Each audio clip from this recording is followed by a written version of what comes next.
So I've seen a lot of people when it comes to discussing, Diablo 4 and its shortcomings in relation to other ARPGs. I've seen a lot of people ask the question of like, okay, what is it exactly that Diablo 4 is missing that other ARPGs, including Diablo 2, actually does and has? Because, ultimately, Diablo 4 is sort of in its own corner within the ARPG market because it has objectively abandoned a lot of the things that Diablo 1 and 2 did to create essentially the modern ARPG genre. Every other ARPG on the market has taken what Diablo 1 and 2 has created as a foundation and they've iterated it and, improved upon it, whereas Diablo 3 and 4 have ironically abandoned a lot of that, like, core emphasis on loot and how it functions in the itemization. Um, and that's kind of what I wanted to touch on here, because a lot of people, because of that, who played, modern Diablo, they don't really go and play other ARPGs because, truthfully speaking, Diablo in the modern day isn't really that much of an ARPG. It's a lot closer to a hack and slash with sort of like an ARPG skin on it, right? It's almost like an ARPG light. They've stripped a lot of what made Diablo the godfather of ARPGs, and they've sort of taken it out and diluted it and watered it down. And I want to preface this all by saying this is not a, oh haha D4 bad thing. Diablo 4 is the reason I even know what an ARPG is in the first place. I'm not praising Diablo 2 in any way based on nostalgia. I actually only started playing it. I played Diablo 2 for the first time while I was waiting for Vessel of Hatred to come out, because Vessel of Hatred takes place in the area that Act 3 in Diablo 2 is. And I wanted to know the story, right? So I didn't know what an ARPG was until Diablo 4. I legitimately knew fucking nothing about them. I didn't know the camera perspective of an ARPG. I didn't know, that it was a game about, gearing, really. Like, I sort of knew, but, like, I had never seen a screenshot or gameplay of an ARPG. I had never heard anybody describe the progression of one. It was completely foreign to me. I just heard, ooh, Diablo cool, Diablo 3 cool, right? So this is not like nostalgia bait, or it's not, oh, I hate Diablo, fuck Diablo, go Path of Exile or Last Epoch or whatever. No. Like, this is genuinely like, Diablo 4 is the game that got me into the genre, and I want to see it push itself back into the genre that the earlier titles helped create, right? So that bit of tangent ramble out of the way, let's just dive right into exactly what it is that Diablo 4 is mainly missing, and this includes Diablo 3 as well, but I'm not going to keep mentioning that because it's not relevant. Old game. Current game is what matters now. And the main thing is itemization, right? There's more than that, but the main thing is itemization. And that's sort of like a complicated topic that a lot of people don't understand. And I don't blame him. For the longest time, I thought itemization was simply just what affixes can roll on gear, but there is a lot more to it than that. Now, the way that, obviously, I feel like pretty much everybody watching this will understand how items work in Diablo 4, but just to create a baseline of understanding here, the way that items work in Diablo 4 is essentially that, like, you get a sword, it's a sword. You get a mace, it's a mace. You get a bow, it is a bow. That is it. A sword is a sword, a mace is a mace, a bow is a bow, and the item level is completely deterministic, no variance whatsoever when it comes to the damage that weapon does, or the armor that piece of armor provides, and it is completely deterministic on the slight range of an affix that rolls on it, right? Like, a life affix, like a plus maximum life affix on a 350 item power piece of gear, is always going to have the exact same range no matter how many times you get it. Obviously, the number will be a bit different within that range, but the range will always be exactly the same, right?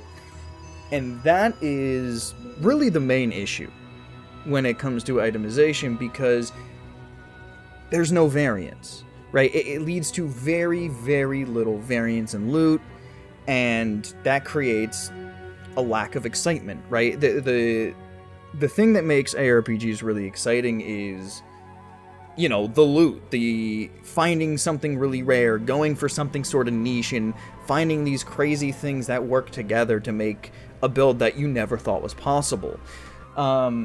And the way that the items work in Diablo 4 doesn't really allow that. So, you know, now to go to other ARPGs, including Diablo 2, I'm not going to keep repeating that either, because, again, all of these other games follow Diablo 2's footsteps and iterate upon it. So what other ARPGs do is items work in bases. So, for example, like I said, in Diablo 4, a sword is a sword, a bow is a bow. But in other ARPGs, swords, bows, maces, everything is split up into multiple different things, right? So right here, I have a, you can see this is a crystal sword. It is a sword class weapon, but it is specifically a crystal sword. This is another one-handed sword, but this is a scimitar, right? This is another one-handed sword, but it's a broadsword. This is a falchion. It's another one-handed sword, right? So you can see there's all these different swords within the sword class of weapons, and the key differential here is the base damage, right? The base damage on this one is blue because it has +1 to max damage. So if you subtract 1 from the max damage here, you can see that the crystal sword's base damage is 5 to 15. Every single time you get a crystal sword, it is going to be 5 to 15 base damage, right?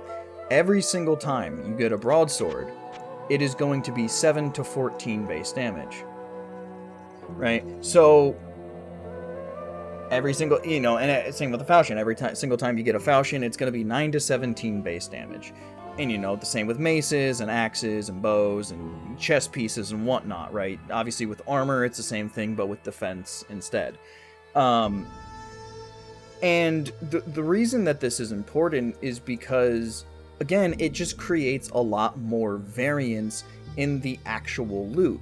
You're not just necessarily looking for a sword, you're looking for a specific kind, right?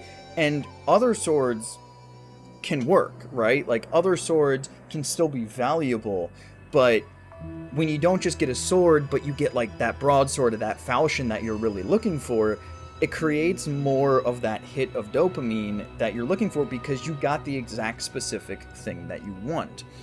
And this is further improved upon, especially with modern ARPGs, by adding intrinsic affix. Like, you can sort of think of the damage as like a base affix on it.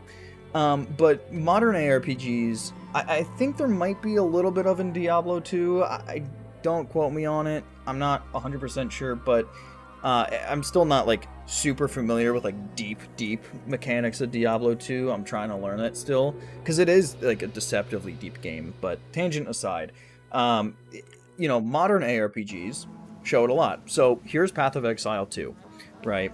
Now, in Diablo 4, you do have a hint of what I'm about to talk about, right? Where every single sword has increased crit damage built into it, right? Every single sword, unless it's unique, obviously, you know, exception. Every single sword will always have an intrinsic affix built into it of increased crit damage. Every single mace will always have increased overpower damage, right? So you do have a hint of what I'm about to get into here, but other ARPGs do it in a much better way through the item bases. So if we go, let's see, does this have it? No. So the one I have, like the one I have, the light blue text, that is my runes. You can kind of just ignore those. But mine doesn't have anything specific, right? If I go into this tab here, and I show these. So the Razor Quarterstaff, you can see it's just the affixes, it's got its base damage, it's got its attacks per second, right? Its base stats, but there's no intrinsic there. It is just what it is. All of these that you see, like these 4 blue text lines on the bottom, those are the affixes that are on it. It has no intrinsic. But if I go over to this quarterstaff, the striking quarterstaff, you can see this has an implicit modifier of 16% increased melee strike range with this weapon. Every single striking quarterstaff can let you melee enemies from further away, right? Now that is a pretty, being honest, it's kind of a shit implicit. I don't know if anybody would ever really go for that, but it's there, right? But an example of a much better implicit is the Guardian Quarterstaff, which gives you a plus 13% chance to block. You cannot normally block using a quarterstaff, right? It is a two-handed weapon, which gets rid of your ability to hold a shield. And a shield is how you obviously block attacks. But if you have the Guardian Quarterstaff, well, now you have a plus 13% chance to block.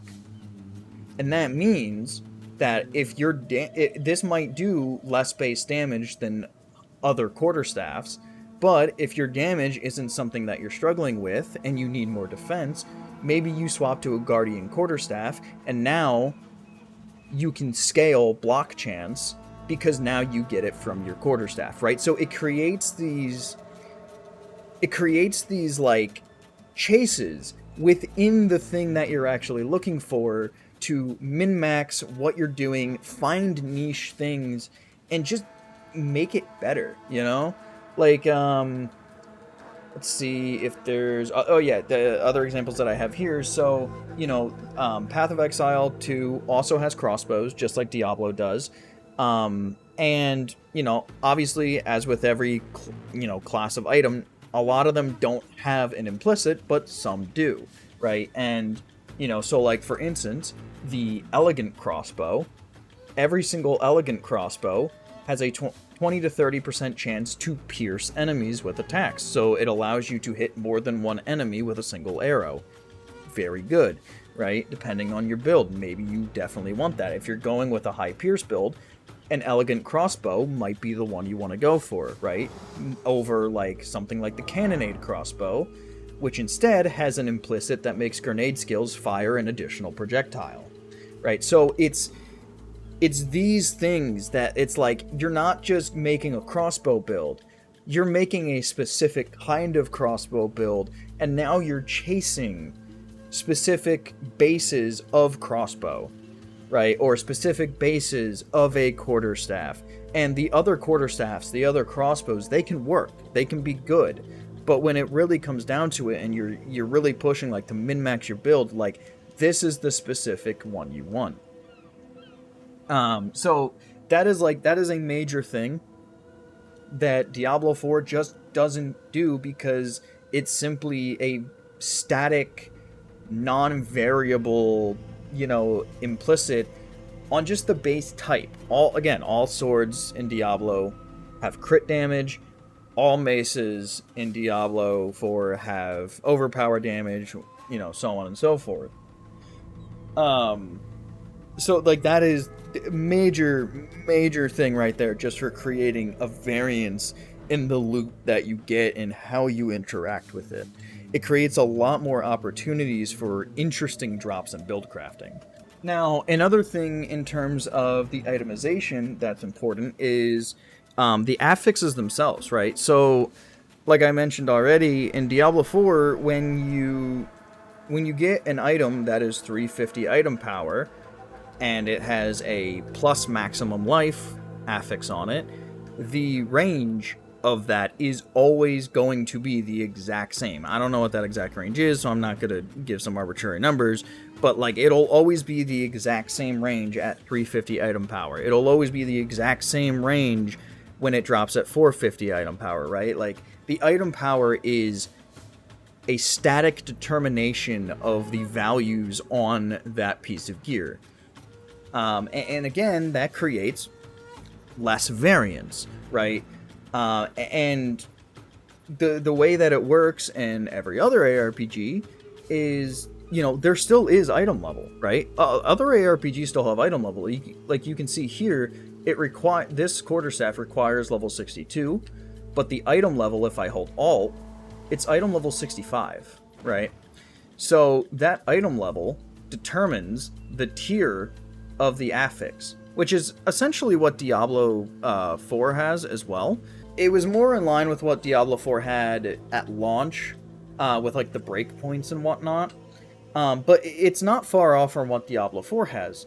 The main difference is that just because the item level allows affixes to roll with a certain tier, doesn't mean that it won't drop with a lower worse tier, right? And that might sound like, oh, if I'm getting higher level stuff, why am I still getting low level drops or like low level affixes on it? But it's really one of those things where it's like, it sounds bad in practice, but it's not something you can really understand until you try it and play with it and see the variance in gear that can happen. Because there's sort of an inverse with this, right? Where it's like, you can get two different weapons, right? You can get one weapon with a low level base, and you can get another version of that weapon that is a base that is basically a much higher level version. So, like you get like a level 30 base of an item, or let me see if I can find like an example. So, let's see. Right, so the Razor Quarterstaff is 65 to 108 damage. The Sinister Quarterstaff is 55 to 92 damage. So you might ask, why would I ever get the Sinister Quarterstaff when I can just get the Razor Quarterstaff? It does more damage, right? It's the better base. That is true on paper. Or, I mean, to an extent, right? If you ignore the fact that the Razor has a 10% crit chance and the Sinister has an 11.5%, right? Ignoring that, let's just say the only difference is the damage. Well, you can still get a Razor Quarterstaff with shitty rolled affixes, like low-level affixes, and a Sinister Quarterstaff with the high-level affixes that the item level allows, and that makes the Sinister Quarterstaff that you got better than the Razor Quarterstaff. So it doesn't get rid of the value necessarily of low base level gear, because again, like, that's why I mentioned that, like, the damage, the base itself is sort of like its own affix, right? It's the sum of all of its parts rather than just the one thing. So it just, again, it adds with, the implicits and whatnot on the bases to create a lot more variance that Diablo doesn't have, because again, it's very static, it's very deterministic, and when you have deterministic results in an ARPG, it doesn't feel like an ARPG, because the whole point of an ARPG is to chase loot and get excited when something rare drops, and Diablo just doesn't have that anymore. There are things in Diablo 2 that, people chase for years without actually finding, right? And when you finally get it, it's like a holy fucking shit moment, because it's like you never thought that you would get it. Like, there is runes in Diablo 2, and just for clarification, this is a modded version of Diablo 2. The things I'm talking about with Diablo 2 are prevalent and this exact same in the base game. This mod adds new content and quality of life. It does not change any of the things that I'm mentioning in this video when comparing it to Diablo 4. Just a clarification for any, like, gotcha type people, or people who, just aren't familiar. But, I can actually see a socket for every single rune in the game. So these are runes. This is what the runes in Diablo 4 are based off of, and this final one right here is a Zod rune. Now, you can take 3 of a rune and combine them in the cube to make one of the next level rune, right? So a lot of people get their Zod runes just by upgrading. It is very, very, very rare to get a Zod rune as a natural drop. And it is so rare that people make videos because they just saw a single Zod rune drop on the ground, and that is worth making a video over because it is such an astronomically rare thing that it is fucking exciting, right? Like, and that's just a rune, a single rune, right? You can't say that about any of the runes in Diablo 4. Like, you may be somewhat excited when you finally get one and then drop, but like, there is nothing on the level of like a Zod rune dropping in Diablo 4, and that is not even like the craziest thing, right? Like, and Diablo 4 had this to an extent, or it definitely had this with the Mythic Uniques at launch. Now, I will say, the Mythic Uniques were, I don't think anybody can argue really that they were like not too rare. They were definitely a bit more on the too rare side, but you know, the overcorrection of, you know, Mythic Uniques being just farmable now and basically guaranteed one every season just isn't good, because now it's like you expect a Mythic Unique to drop, and that was the only thing in Diablo 4 that felt like a chase, that felt like a rare thing. And it takes away all of the excitement, because now, instead of, what the fuck is my mercenary doing?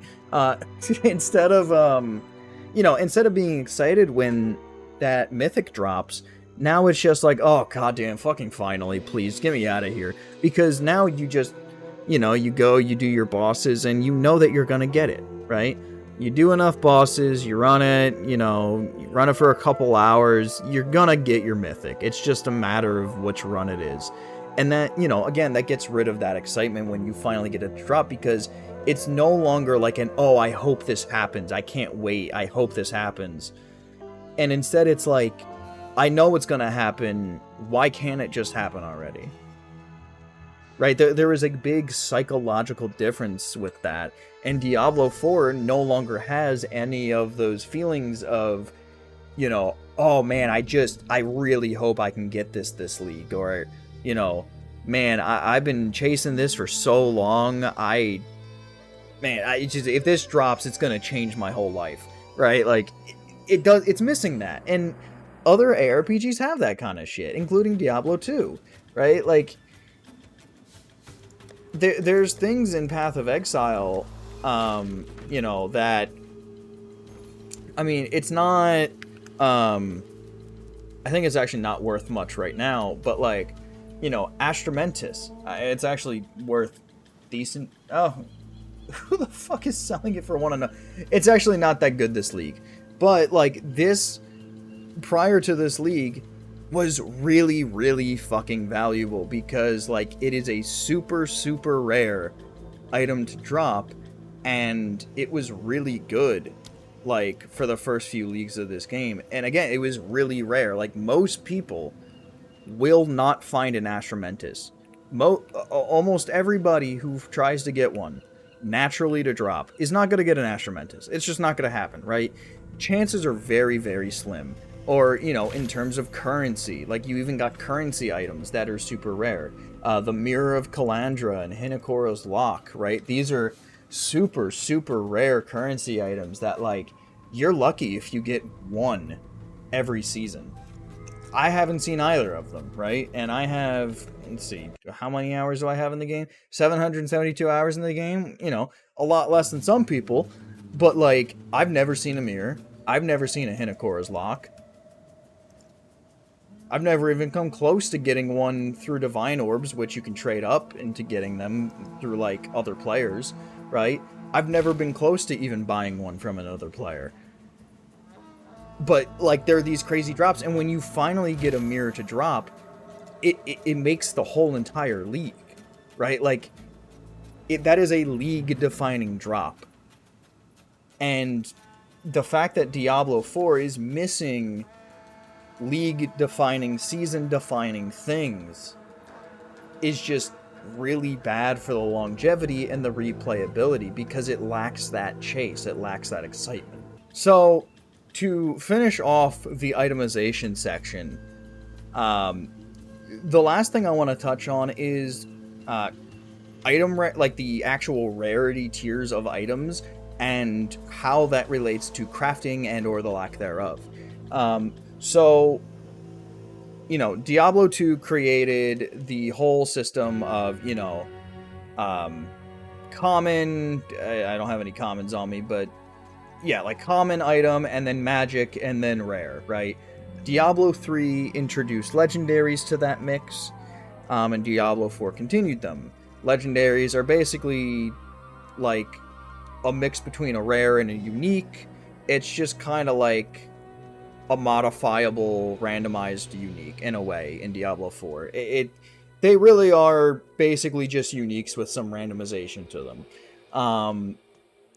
Legendaries don't exist in other ARPGs, and that's not necessarily a good thing or a bad thing. It's just important to understand as a baseline when I talk about, like, going between rarities here.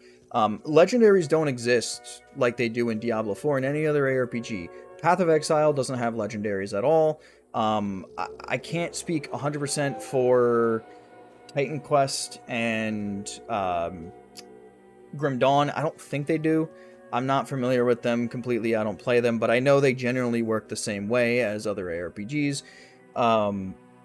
Last Epoch does technically have a type of item called a legendary, but that is a lot different than it is in Diablo. You basically take a unique and another piece of gear, and you slam them together to add random affixes from a piece of gear onto the unique. So it's not the same, right? They're called legendary, but it's not the same. That aside, there's a big issue, a major issue with Diablo 4 is that, and this will tie into the progression that I'll get into after this somewhat too, but the main issue, the main issue with like item rarity in Diablo 4 is that once you graduate to a new rarity, the previous one is completely useless. Completely useless, right? Once you get your first couple of levels, you immediately move to magic. Normal items are useless. You're never going to touch them again. Once you start getting rare items, magic items are useless. Never going to touch them again. Same with legendaries. You get your legendaries, completely useless. Never going to touch them again. Then you get into torment levels, or your torment tiers, and you start getting ancestral legendaries, completely useless, never gonna touch the normal legendaries again. Like, it makes all of those drops completely wasted. They feel wasted. They're not good, right? Why would you ever want them? And again, other ARPGs don't do this. Other ARPGs do not do this entirely. Like, even in Diablo 2, there are ways to craft gear to turn them into new things, to improve them and increase their rarity. Like, you can take magic items in Diablo 2 and turn them into rare pieces of gear. And I'll put, I can't show it in game because there's nothing to show it in game, but you know, there are ways. You know what, actually, fuck it, jump cut, I'll look up one of the recipes and I'll show it live. Alright, so I'll put it on the screen real quick to show, like, the fact that the recipes exist and they're there. But basically, you know, say I get a magic item, right? Like, at this point, you know, this character is level 83, I'm in hell, or apparently I'm in normal. I don't know why I'm in normal. It should have been hell. But, you know, I've beaten hell, which is the highest difficulty in this game. That's normal, nightmare, hell. So I'm in the end game. I'm in hell. I've beaten the campaign on it, right? I don't care about anything other than uniques and rares, right? If it's not a unique, if it's not a rare, get it out of my face. So why would I ever want this magic item? Well, the crafting recipes allow me to make magic items into rares, right? So now it is somewhat deterministic, so it's not completely like the end-all be-all, but it still allows you to at least make things that would typically be junk potentially good, right? So with this recipe, I can make a piece of blood jewelry, or I can use like the blood craft essentially, which guarantees life leech, max life, and strength, right? Plus other affixes on top of that at random depending on the item level of the piece of gear. So if I put these 4 things into my cube, right, it is currently a magic ring with 5% better chance of getting magic items. I transmute it. Now it's a blood eye ring. It's got 61 attack rating, 1% life stolen per hit, 5 strength, 14 life, physical damage reduction, magic damage reduction. This is now a solid ring, right? I took a shit ring that I would never use in 1,000 years, and it's actually quite decent. Like, this is a decent ring. Like, it's actually not bad. Like, the damage reduction in Diablo 2 is actually very strong, because defense is like armor class in D&D, if you know that. Not going to get into it if you don't. That's beyond the point of this video. So, but because of that, defense does not decrease the damage that you take, therefore damage reduction is a very strong thing. So I just turned that shitty ring into a very good defensive ring. Just like that. You can't do that in Diablo 4. You just can't do it, right? Same goes with Path of Exile, right? In Path of Exile, if I were to take, I don't know, do I have a normal item anywhere? Can I get a normal item? Is that even a... This is what we have available. Is there a normal item anywhere? Whoops, didn't mean to do that. I don't think I can get a normal item anywhere. Not important. Basically, you know, this works from normal all the way to rare. So you have the different currencies, right? So, you know, a transmute takes a normal item and turns it into a magic with 1 modifier. A magic item can have 2 affixes, right? 1 prefix, 1 suffix. A rare item can have 6 affixes, 3 prefixes, and 3 suffixes, right? Equaling 6 total, right? So, you know, for instance, let's pretend this was a normal one. I hit it with the transmute, and now it has the gain 46 life per enemy killed. Like, right, I would never use a normal item. Why would I use a normal item? I'm in endgame. I need rares and uniques, right? But, you know, I take the transmute. Now it has gained 46 life per enemy killed. Okay, that's one affix. Now I can hit it with an augmentation orb. And now it has 87% increased elemental damage. But it's still not a rare. Why would I ever use it, right? Now I use a regal orb. Oh, hey, look at that. Now it's a rare item with 3 affixes, right? This is 2 stats and 1 affix.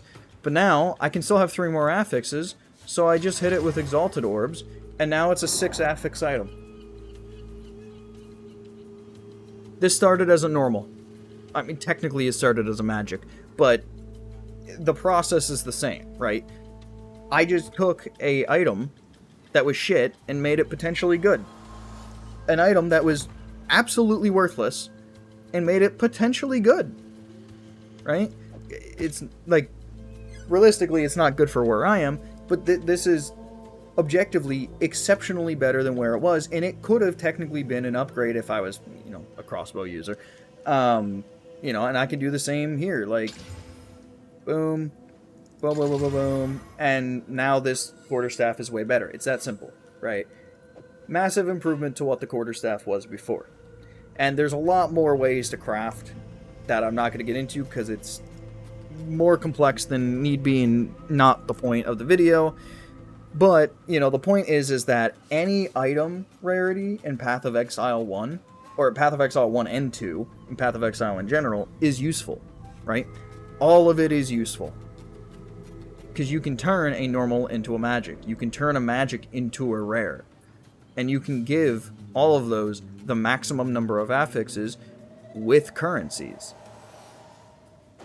So, like, items, every item that drops in Path of Exile, and same with Last Epoch, even though it works a bit differently, you can still craft some of the best gear from scratch. Like, gear, no matter its rarity in these games, they're all useful, right? None of them necessarily feel like wasted drops because they can all be turned into a potentially best in slot item. And again, maybe this is becoming a bit of a trend with what I'm saying in the video, but it's just something that Diablo 4 is missing. Diablo 4 has some crafting-ish, right? Like, it's definitely not devoid of crafting. You have enchanting, which allows you to swap one affix.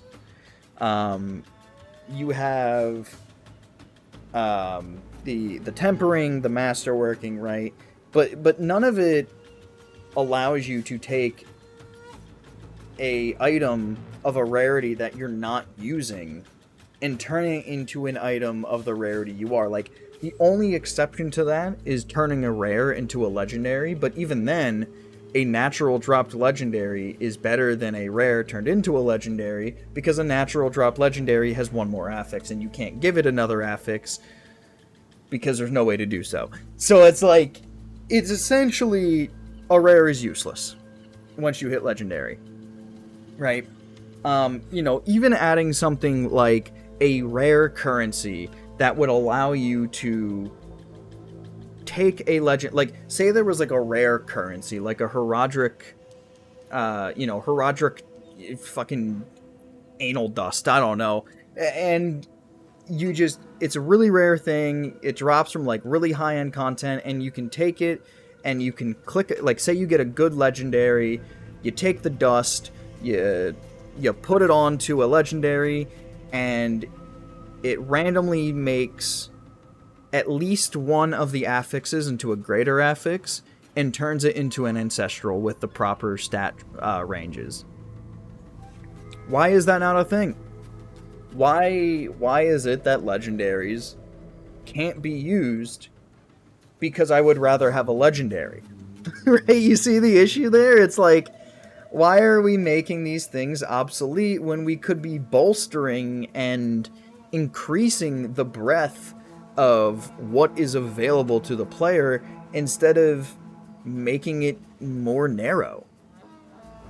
Which again comes back to it just lowers the amount of variance, the amount of things to chase, and the amount of excitement that you have. Because part of the excitement in Path of Exile is that, like, you're not just excited when you get something to drop.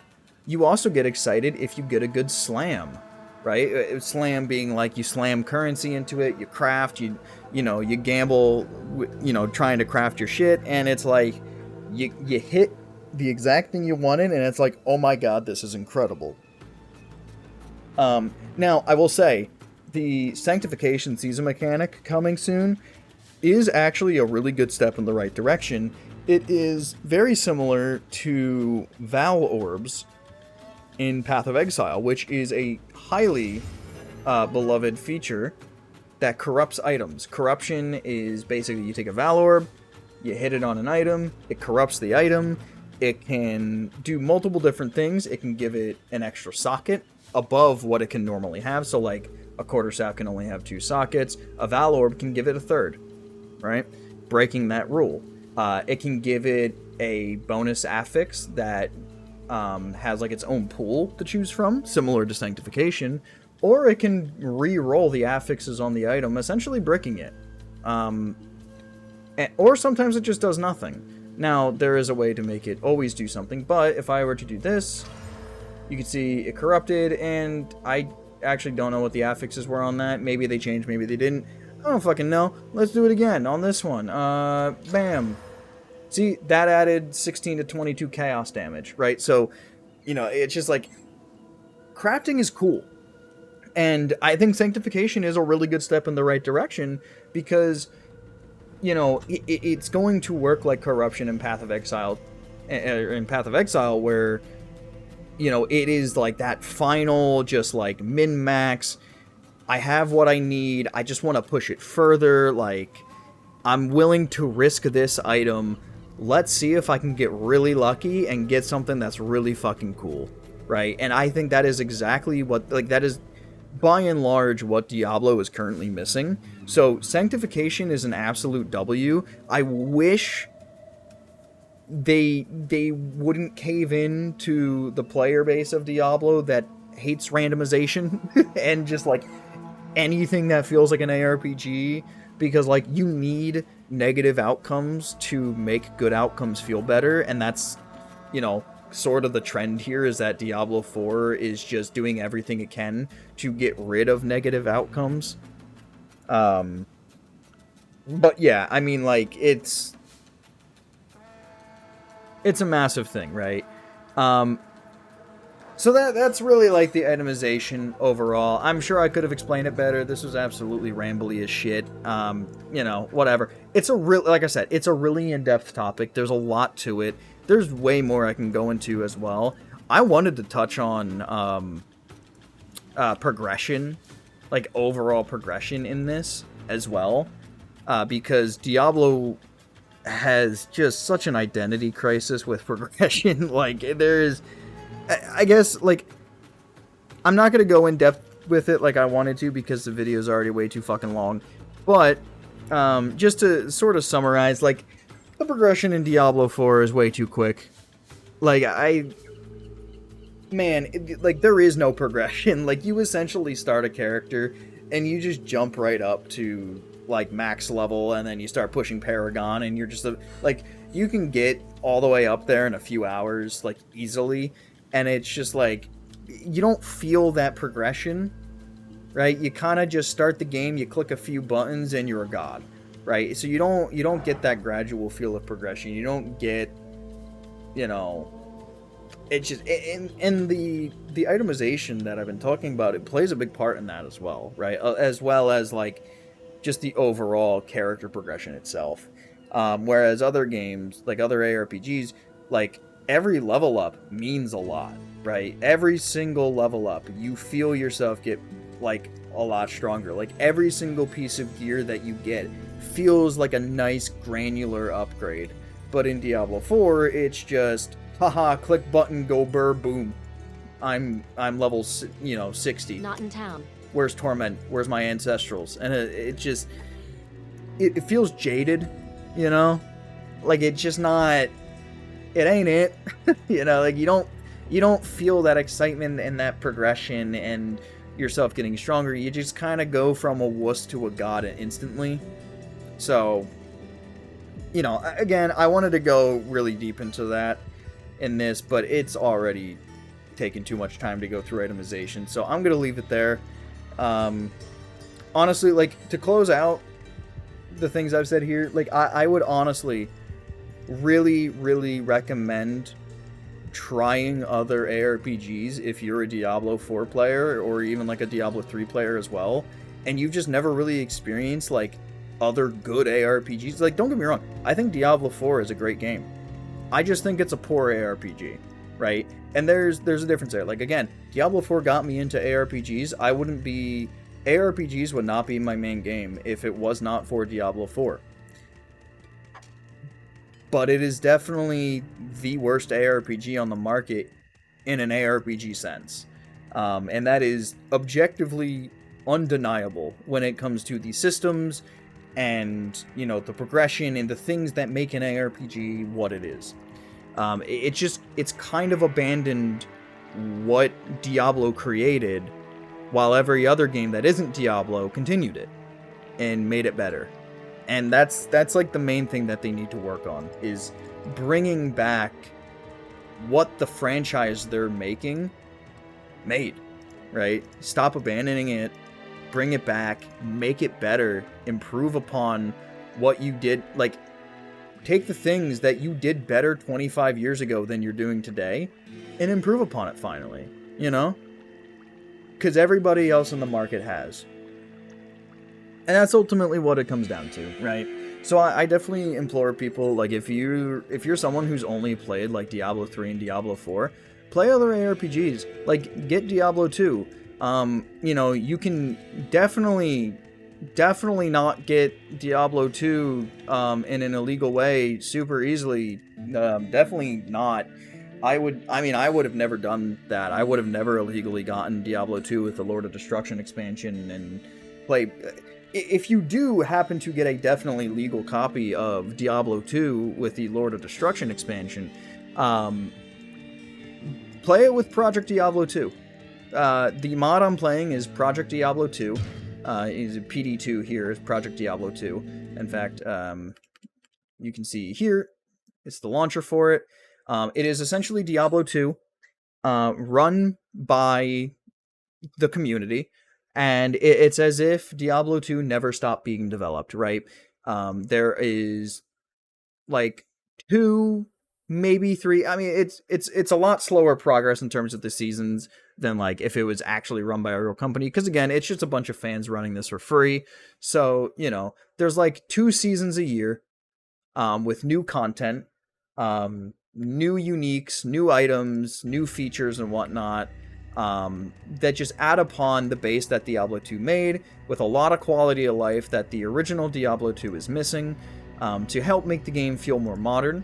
Gameplay-wise, it's still going to feel very dated. Again, it's a 25-year-old game. You have shit like 8-directional movement instead of, the omni movement of, the modern era. So that's something to get used to.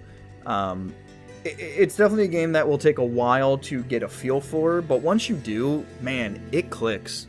Like, it really does click. I would implore, buying, if you're really interested, like, look into Path of Exile 2, and I would recommend, if you have the $40 to spare, look into getting the early access for Path of Exile 2, right? Like, Path of Exile 1 I would not recommend for someone trying to get into other ARPGs. Path of Exile 1 is just, that's a whole can of worms I'm not going to open here. Not friendly. not friendly. A lot of balance issues, a lot of complexity issues that just aren't friendly. So that would not be a good way to go about it. Last Epoch is another great option. It is a really good medium between Diablo and Path of Exile. I mean, like, just try other ARPGs, man. Like, even Diablo 1, go back, play Diablo 1. Like, it's very, very crude, But, Diablo 1's pretty okay as well. But Diablo 2, definitely get it in a totally legal fashion that's totally not hard to get. Play Diablo 2, right? Play other ARPGs, understand them, right? And in fact, Path of Exile 2, there's a new league coming out in December, and if they do what they did with the current league, the first week will probably be free to play. So you can try it out then, see if you like it, and if you do, spend the $40, get into the, or maybe it's 30. It might be 30. It's either 30 or 40. Get into the, get into the early access. You'll actually get the amount of money and microtransaction currency that you spent to get into the early access. So, like, you can go buy your stash tabs, buy microtransaction cosmetics, whatever, and just play a game that is permanently free updates, that comes out with more content every update than Diablo 4 does in a year. So, I don't know. Play other ARPGs, figure it out, right? Learn, get a feel for what makes them good. I'm done rambling. I'm done.